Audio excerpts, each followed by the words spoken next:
தமிழ்நாடு இலக்கு பந்து சங்கம் மற்றும் திருவண்ணாமலை மாவட்ட இலக்கு பந்து சங்கம் சார்பில் நடைபெற்ற போட்டிகளை மாவட்ட ஆட்சியர் தொடங்கி வைத்தார்.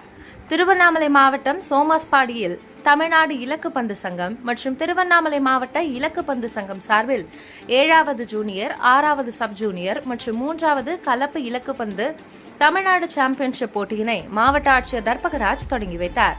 இந்த போட்டியில் சென்னை, கள்ளக்குறிச்சி, விழுப்புரம், வேலூர், ராணிப்பேட்டை உள்ளிட்ட 15 மாவட்டங்களை சேர்ந்த 300க்கும் மேற்பட்ட வீரர்கள் கலந்து கொண்டனர். இன்று துவங்கிய இந்த போட்டி நாளையும் தொடர்ந்து நடைபெற உள்ளது. இந்த இலக்கு பந்து போட்டிகளில் வெற்றி பெறும் வீரர்களுக்கு நாளை மாலை பரிசளிப்பு விழா நடைபெற உள்ளது. இந்த போட்டியின் துவக்க விழாவில் மாவட்ட வருவாய் அலுவலர் ராம் பிரதீபன், தமிழ்நாடு இலக்கு பந்து மாநில தலைவர் கார்த்திவேல்மாறன், திருவண்ணாமலை மாவட்ட உடற்கல்வி ஆய்வாளர் சின்னப்பன், கள்ளக்குறிச்சி மாவட்ட உடற்கல்வி ஆய்வாளர் செல்வகுமார், தமிழ்நாடு இலக்கு பந்து சங்கத்தின் பொதுச் செயலாளர் சதீஷ்குமார் உள்ளிட்டோர் கலந்து கொண்டனர். இந்த நிகழ்ச்சியின் முடிவில் திருவண்ணாமலை மாவட்ட இலக்கு பந்து சங்க தலைவர் சதீஷ்குமார் ஜெயகோபி நன்றி கூறினார்.